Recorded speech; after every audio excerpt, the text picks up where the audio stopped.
Hello and welcome to Musketeers Moment, a short podcast episode from Wellness Musketeers.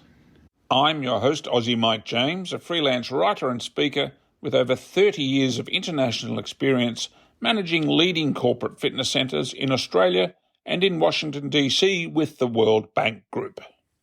Our special guest today is Dr. Linda Holifield-Kennedy, an occupational medicine physician currently serving as the Senior Medical Advisor for the U.S. Department of Homeland Security. With over 17 years of experience in civilian employee health services at the Pentagon and as a first responder to victims of 9/11, Dr. Holifield-Kennedy provides essential updates and guidance to DHS employees through town hall meetings, listening sessions, and podcasts on current and emerging health threats, including COVID-19, heart disease, and cancer. Full disclosure here, though, listeners, Dr. Holifield-Kennedy is the wife of our fellow musketeer, Dr. Richard Kennedy, who she has been happily married to for over 33 years. Welcome, Dr. Holifield-Kennedy. And first things first, 2 quick questions. First one, for ease of communication, do you mind if we call you Dr. Linda? And second, how have you managed to put up with our musketeer Richard for this long? 33 years. When does the canonization process start to make you Saint Linda? Thank you, Mike. Thank you for that wonderful introduction. Good afternoon, everyone. Thank you, other Wellness Musketeers, for inviting me to speak on your podcast. I am Dr. Linda Holifield-Kennedy, and I will be talking today on the importance of workplace wellness. For the record, I'm speaking to you as an occupational medicine physician and not on behalf of the U.S. Department of Homeland Security. So that being said, healthy eating habits and exercise are important factors in wellness. However, to be clear, there are other factors involved in workplace well-being, and they include career wellness. Do you actually like your job? Do you enjoy what you do? Social well-being. Do you have meaningful relationships and friendships both at home and at work? Financial well-being. Are you managing your money well? Community well-being. Do you feel safe and enjoy the community that you live in? And lastly, physical and mental well-being. This, of course, is extremely important because we need to maintain a certain level of physical and mental health to allow us to be productive workers. Workplace wellness programs promote employee well-being. Terrific. How have you managed to put up with Richard for this long? Yeah, it's certainly been a journey, but he truly is the wind beneath my wing. He's a wonderful person, a great friend, and I think that's the biggest asset with us. He is my best friend. And we have a nice sort of working relationship as we're both physicians, and he makes me laugh. Every day, he's a comedian. Great. Dr. Linda, let's start with the basic question first. We often hear the term occupational medicine. Can you explain what that term occupational medicine actually means? Yes, thank you for the question.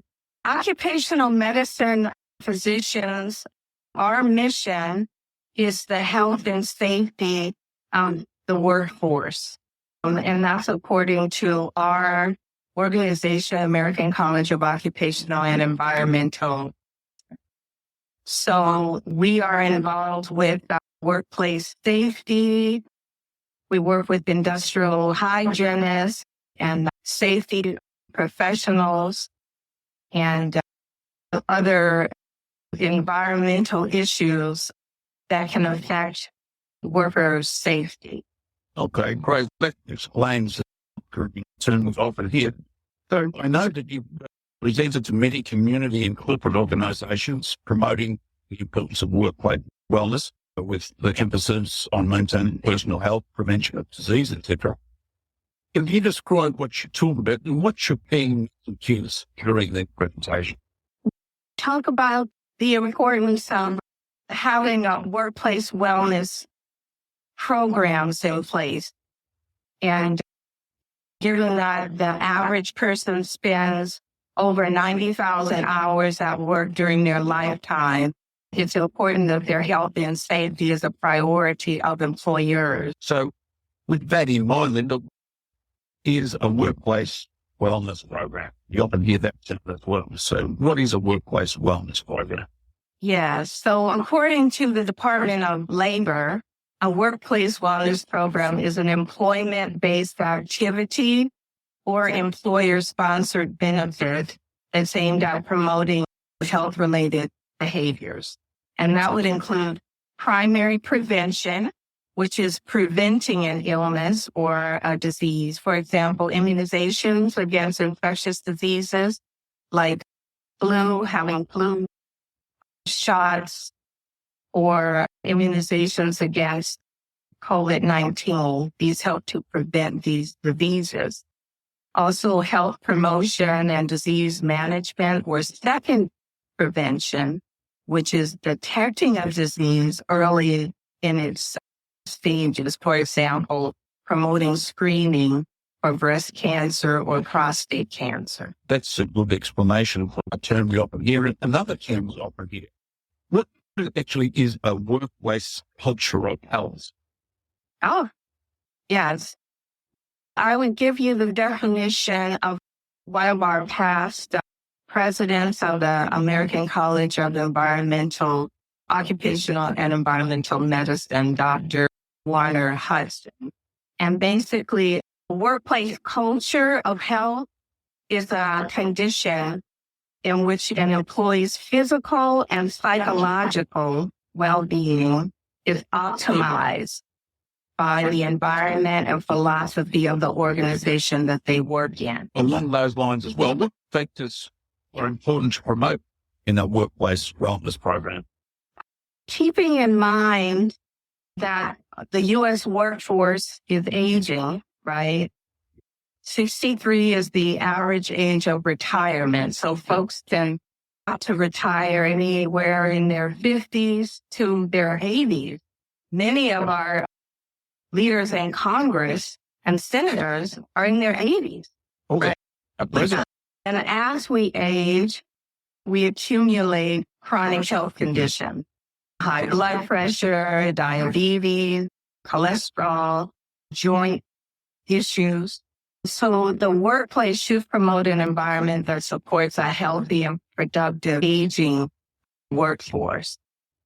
And what was your question was what factors are important?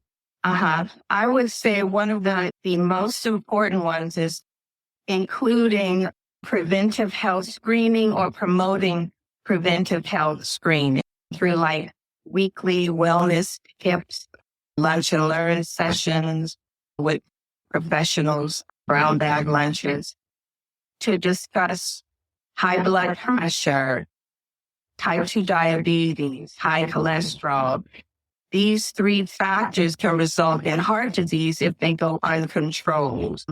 Vitamin D deficiency, right? That's an epidemic. Most people don't realize that, but vitamin D actually is needed for overall health. It can lead to osteoporosis.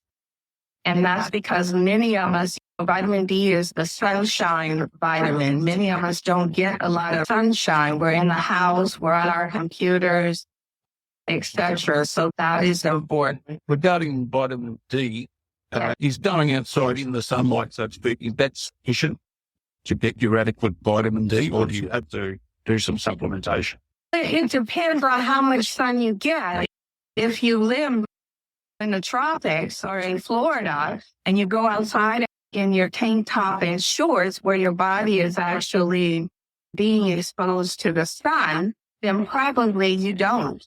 But if you live more on like the East Coast and there during certain seasons of the year, you don't get out and get the amount of sunshine that would be required for vitamin D, overall health, you would probably need supplements.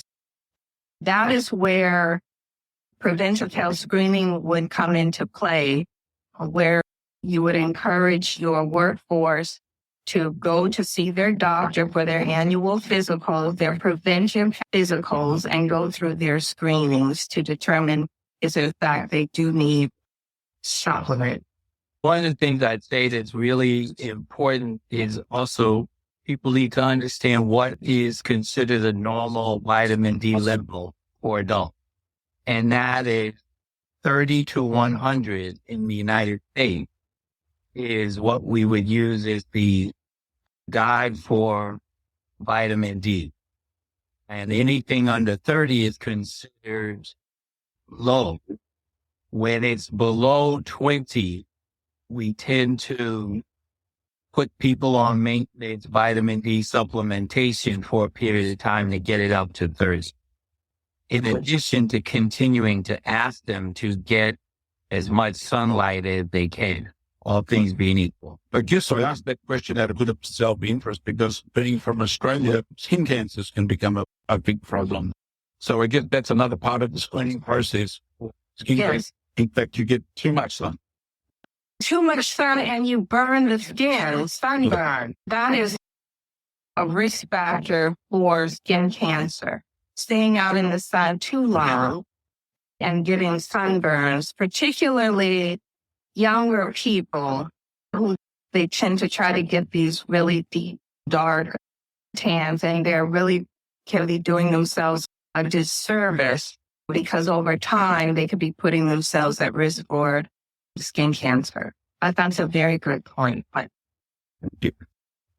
Dr. Richard, I wonder if you can weigh in just on some of the points that Linda's talked about in promoting workplace wellness.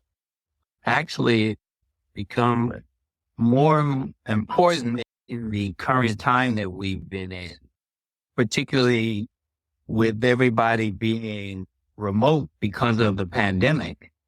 It's actually been really important that the sort of brown bag lunches, of course, now what you can do from home, but what it does indeed is the information, because most diseases, almost all diseases that are chronic, pretty much are age. And so when you do these workplace wellness programs in discussion, you help people to stay in touch with being aware of what healthy really means, because it is changed over time. We know that disease can strike, and then what Dr. Kennedy has said is that the aging population in this country, and particularly in the developed world, is going higher is higher, and with it come all of those chronic diseases. So those problems that you take into account to prevention for self, and the best way is being aware and getting guidance.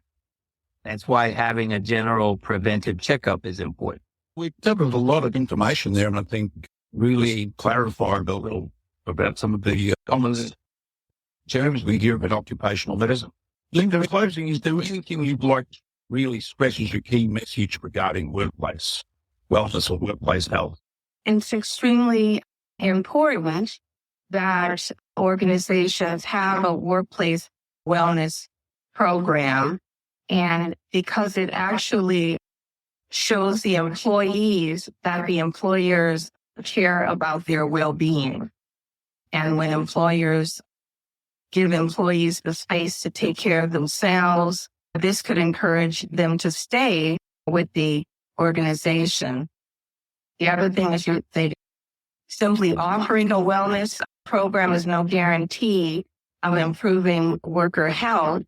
The workers have to be aware that the program actually exists and encouraged to use it. And then my last point would be happy employees are productive employees according to Forbes.